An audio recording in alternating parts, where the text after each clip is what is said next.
Yes, here's your food. Is something wrong? This could feed a whole family. This is large fries in America.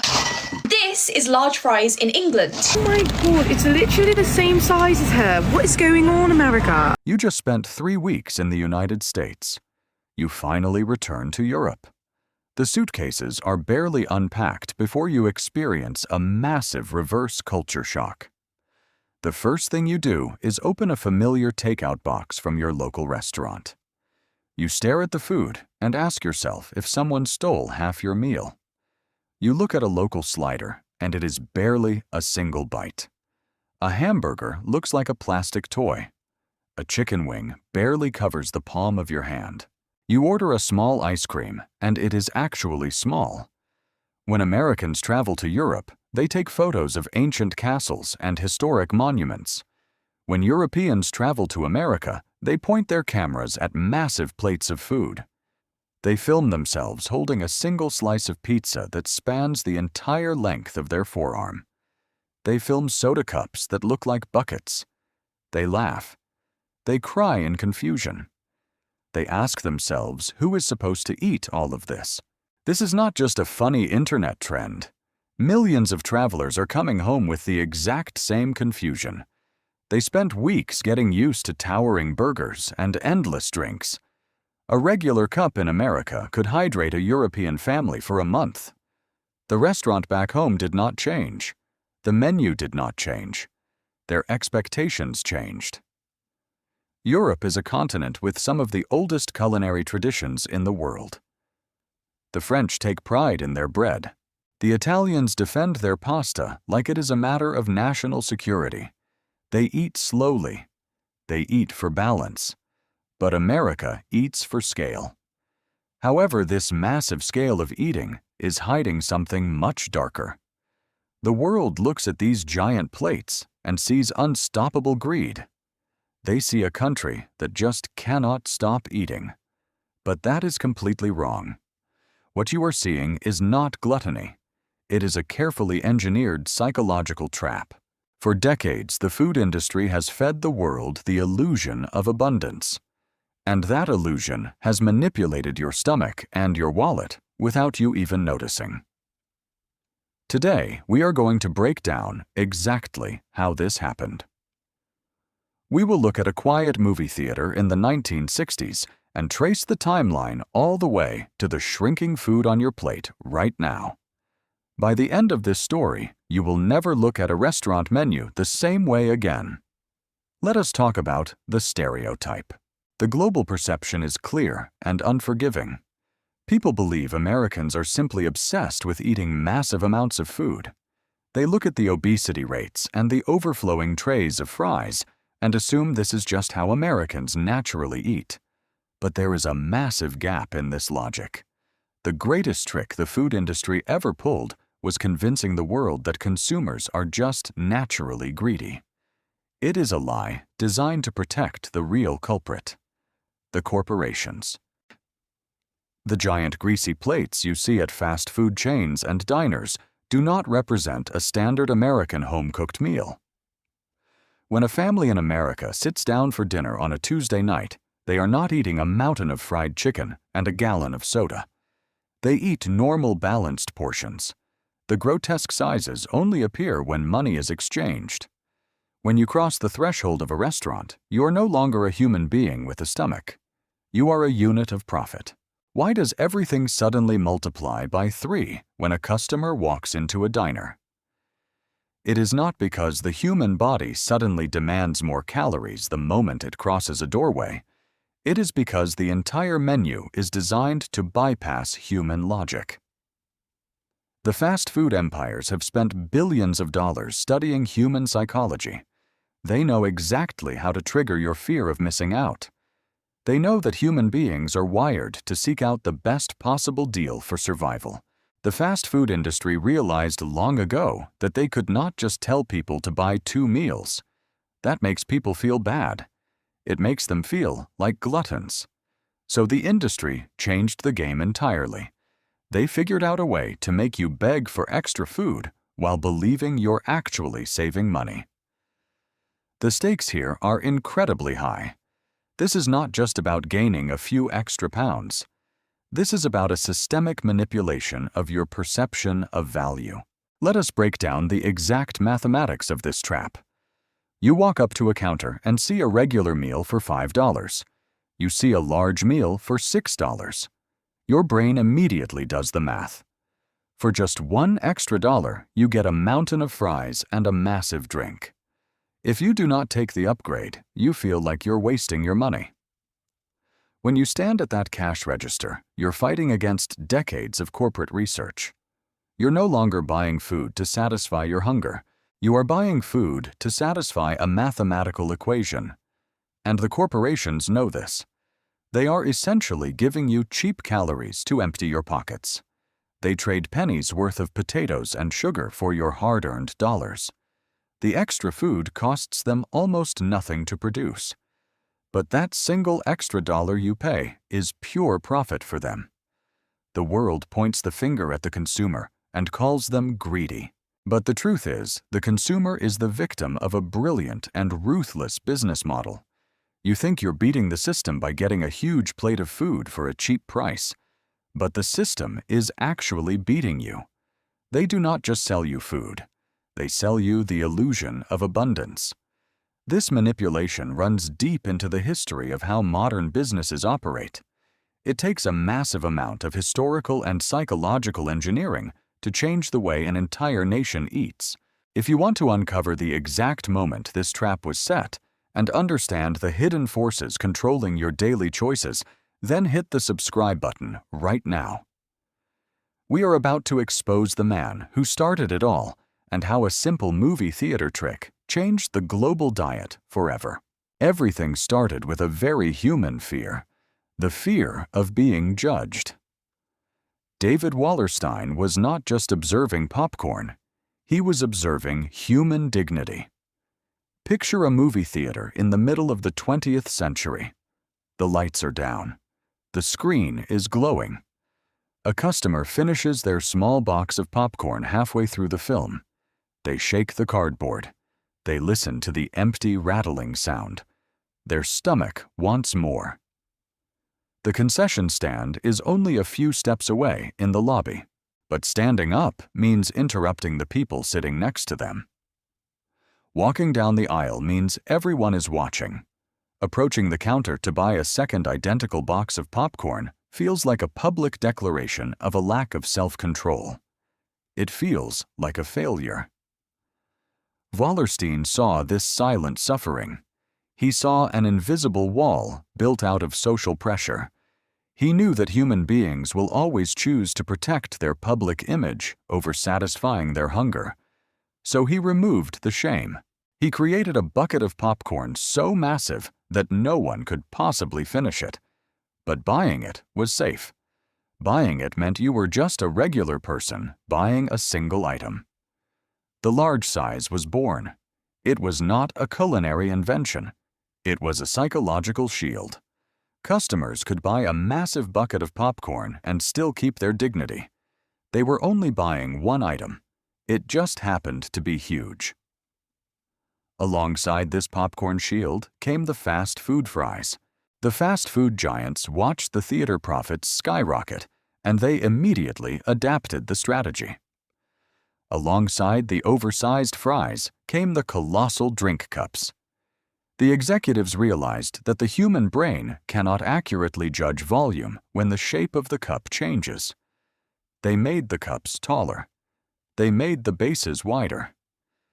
The customer felt like a king's holding a chalice. Alongside the colossal cups came the bundled combo meals. They removed the friction of choice. You no longer had to think about whether you wanted the fries or the drink. They were grouped together in one massive, unmissable package. And the price difference between a small and a large was expertly calculated to be almost invisible. But how did they convince an entire population to drink endless amounts of liquid sugar? The answer lies in a concept that completely breaks the minds of European tourists. The free refill. It's like 5 scoops, I think. I can refill this 1,000 times. Yeah, but you won't drink 1,000 cups of Coca-Cola. You don't know me. By the 1980s, fast food chains adopted the bottomless cup model. To a tourist from Europe, giving away endless drinks sounds like corporate suicide. In a Parisian cafe, a second coffee costs exactly the same as the first. But the American fast food industry plays a completely different game. The math behind the soda fountain is a masterclass in deception. Fast food restaurants do not purchase liquid soda. They purchase heavy plastic bags filled with dense chemical syrup. They connect these bags to a machine hidden behind the counter. The machine mixes a tiny squirt of syrup with heavily carbonated water and massive scoops of cheap ice. The actual cost of the liquid inside your gigantic cup is practically zero. It is water and air. When you walk back to the fountain for a second cup, you feel a rush of victory. You think you're beating the system. You think you're extracting hundreds of free calories from a giant faceless corporation. But who is really being played in this scenario? You already handed them a massive profit margin the moment you bought the empty paper cup. They secured their money up front. And then they outsourced the labor to you. You walk to the machine. You pour the drink. You fetch your own ice. You put on the plastic lid. You carry the cup. You throw the trash away. The restaurant saves thousands of dollars in waitstaff salaries while you feel grateful for the privilege of working for free. This free refill model completely shattered the natural boundaries of consumption. In the past, every single drink required a new financial decision. You had to open your wallet and hand over another coin. That physical action of paying acts as a psychological break. It makes you stop and ask if you are really still thirsty. But when the next cup costs nothing, the break is completely removed. You drink just because the liquid is there. You drink because you feel entitled to it. You drink to maximize the return on your investment. The total energy intake of the meal skyrockets. The sugar floods your system. But you leave the restaurant feeling like a brilliant negotiator. The evidence is brutal and undeniable. The corporations engineered the portions to manipulate our perception. They weaponized the free refill to disable our natural limits. They trained consumers to eat according to the size of the container rather than the signals from their own bodies. The European fans returning from the World Cup are absolutely right to be shocked.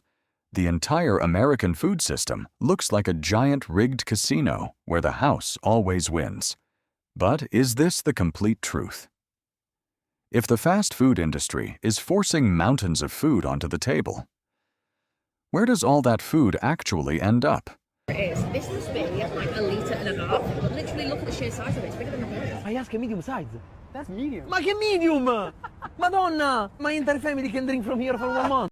Are Americans really sitting in those vinyl booths, swallowing every last bite of those massive burgers and endless fries in one single sitting? This brings us to the moment where we must shatter the narrative. This is the critical missing piece of the puzzle that 99% of tourists completely fail to see. You watch the viral videos. You see the shocked faces of the travelers. You see the giant plate sitting on the restaurant table. You laugh at the oversized portions.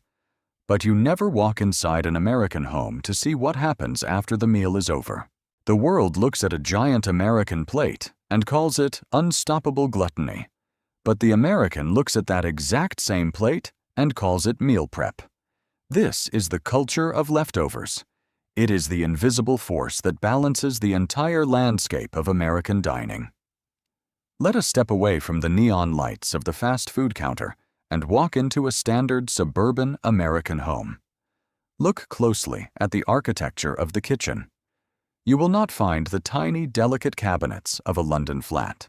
You will not find the compact under-counter refrigerators of a Parisian apartment. You will find massive, industrial-sized double-door refrigerators. You will find enormous deep freezers sitting silently in the garage. You will find double-wide ovens built into the walls. You will find cabinets overflowing with thick glass storage containers. The entire domestic architecture of the United States is physically engineered for the long-term storage and preservation of food. When an American family sits down at a diner and the waiter drops a massive plate of food on the table, they are not planning to finish it. They are making a calculated financial investment. They know the portions are absurdly large. They expect the portions to be absurdly large. That is exactly why they chose that restaurant. They eat half of the towering burger. They eat a handful of the heavily salted fries. And then they do something that tourists rarely film. They ask the waiter for a box. They pack the massive remaining pile of food into cardboard and plastic. They carry the heavy bags to their cars. They drive home and meticulously transfer the food into those thick glass containers. The American kitchen is a logistics center. The microwave is not just an appliance. It is a critical tool for stretching the household budget. They reheat the giant slices of pizza. They revive the heavy pasta dishes. They make that initial restaurant investment pay dividends over multiple days. That giant portion was never designed to be swallowed in a single hour of pure indulgence. It was designed to feed a working person for the next 2 days. A tired mother takes her children to a local restaurant. She buys the massive combo meals. She knows exactly what she is doing. She knows that the leftovers will become lunch tomorrow. She knows she will not have to stand in front of a stove and cook after a grueling 10-hour shift at work. The giant plate is not a symbol of greed. It is a tool for survival in a highly demanding economy. This is where the illusion of abundance reveals its true face. The world sees a giant plate of food and immediately assumes the absolute worst about the character of the person eating it. The world judges the physical size of the meal without ever understanding the daily struggle of the person carrying it home. The corporations definitely manipulated the sizes for massive profit. But the American consumer adapted to the manipulation. They weaponized the giant portions to secure their own food supply for the week. They turned a cynical corporate trick into a brilliant household strategy. Did you ever realize this massive leftover culture was the real secret engine behind those giant portions? Does knowing the truth about the American kitchen architecture completely change the way you judge those viral videos? Tell me your exact thoughts down in the comments right now, because I want to know if this revelation flips your perspective on the entire food industry. To understand why a Texas barbecue plate looks like an absolute mountain, you cannot just look at the menu. You must look at the history of the world. After the trauma of the Great Depression and the devastation of the Second World War, the American government made a massive strategic decision. They pushed farmers to produce as much food as physically possible. They needed to secure the strength of their own nation. They needed to rebuild a broken Europe. The Marshall Plan sent ships filled with grain and meat across the ocean. America became the undisputed agricultural king of the world. But history always forces a massive shift. By the late 1950s, Europe had recovered. The Marshall Plan ended. The foreign demand stopped completely. Suddenly, the United States woke up and looked at its own fields. They saw massive warehouses overflowing with corn and dairy and wheat. They had mountains of food and absolutely no buyers. The government and the massive corporations had a terrifying crisis on their hands. They had to figure out a way to consume this massive surplus before it rotted away in the silos. The only available solution was the domestic consumer. They needed the stomachs of their own citizens to absorb the excess. Food became incredibly cheap. It flooded the market at unprecedented speeds. But you have to remember the physical geography of the United States. It is a continent stretched incredibly wide. To move all this cheap food across state lines without it rotting, they had to alter the food itself. They pumped the ingredients full of heavy preservatives. The food became virtually immortal. At the exact same time, the baby boomer generation arrived. Millions of young families moved to the expanding suburbs. They were busy. They demanded speed. They demanded ultimate convenience. The fast food empires saw this perfect storm, and they capitalized on it completely. They took this unnaturally cheap food, and they scaled it up to unbelievable sizes. The portions grew not because human biology suddenly demanded it, but because food was the absolute cheapest commodity in the economy. They locked the entire nation into an era of extra-large everything. They built the American dream on a foundation of limitless calories and bottomless cups. This is how the illusion of abundance was truly born. It was born from a post-war agricultural crisis. It trained generations of people to measure the value of a meal strictly by its physical weight. It shaped the global image of America for half a century. But right now, as we stand in the year 2026, that dream is collapsing. The golden era of massive American food is actively dying right in front of us. Those European tourists who filmed their giant meals after the World Cup better hold on to those videos tightly. Very soon, those clips will be extinct historical artifacts. We are living through the ruthless and quiet era of shrinkflation. The global supply chains are breaking down. The cost of labor is rising. And the giant food corporations are pulling off their most vicious trick yet. They are quietly shrinking every single portion on the menu while keeping the prices exactly the same. In many cases, they are actually charging you significantly more money for much less food. Think about the legendary Burger King Whopper. Decades ago, it was a true behemoth. You needed 2 hands just to hold it. It represented the ultimate generous value of American fast food. Today, it has shrunk by nearly 70%. It is a sad shadow of its former self. You walk up to the counter today. You pay the premium price for a large combo meal. But the corporation hands you the small size from 10 years ago. The quality of the service has vanished.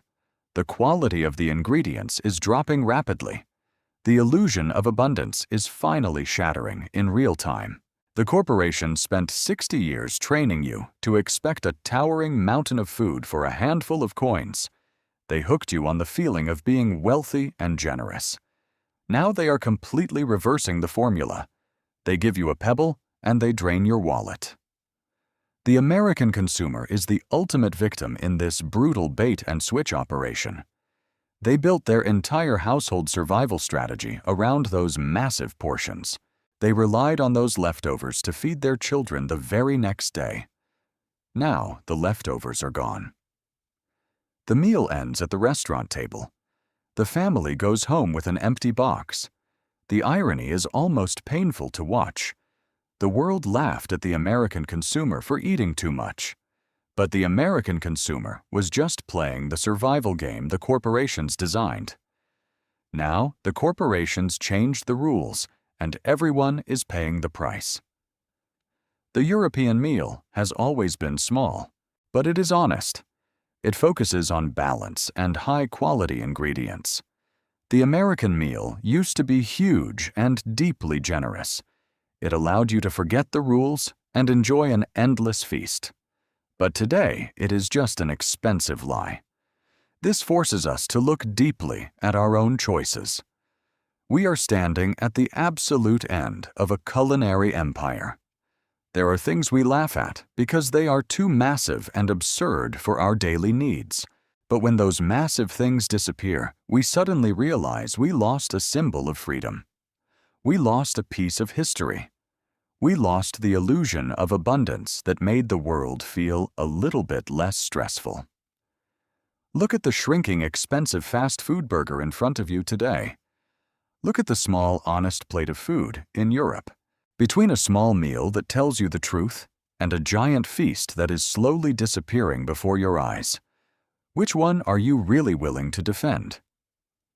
Tell me your choice in the comments because this debate defines the future of how we eat. You're not just a consumer, you are a witness